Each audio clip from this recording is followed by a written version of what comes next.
Nós sabemos que nesse sentido de responsabilidade no trânsito, quando acontece, infelizmente, algum acidente de trânsito, é feito toda uma análise do local, do cenário deste acidente. Como que é caracterizado esse trabalho feito pelas autoridades?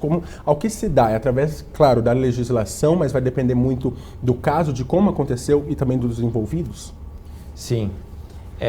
Quando ocorre, infelizmente, um acidente, é feito o levantamento das características do local e se inicia com o boletim de ocorrência. Isso é importante para demonstrar quem foi o culpado, porque em regra, aquele que foi o culpado será o responsável pelo cumprimento do dever de indenizar, que é reparar o dano que ele causou, né? Mas, em relação ao responsável e o dever de reparar esse dano, a gente sempre chama atenção no sentido de que, na maioria das vezes, aquele que causa o dano também é o responsável por repará-lo. Essa é a regra geral, mas há hipóteses em que o responsável não é necessariamente aquele que causou o dano. Pode ser ele ou de forma conjunta. Chama atenção porque aquele que empresta o seu carro ou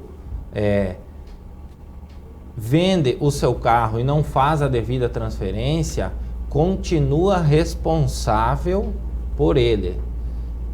Não exime aquele que efetivamente causou o dano, mas o que eu posso te afirmar é que o proprietário do veículo, ainda que não seja o efetivo causador do dano, pode ser responsabilizado também.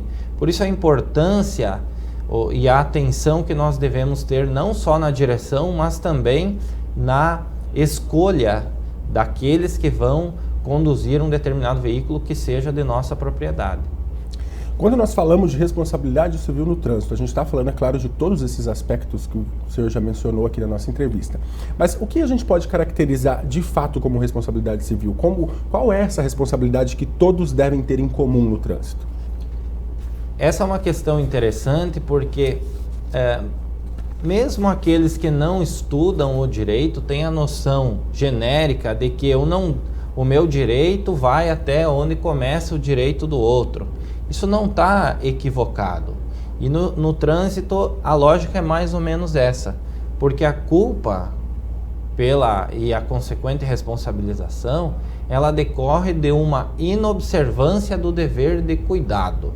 Qual que é esse dever de cuidado? Aquele que nós temos que ter no trânsito. Primeiro ponto é observar as regras. Se há uma placa de pare, eu tenho que parar. Se há uma placa de que eu tenho que reduzir a velocidade, eu tenho que reduzir a velocidade.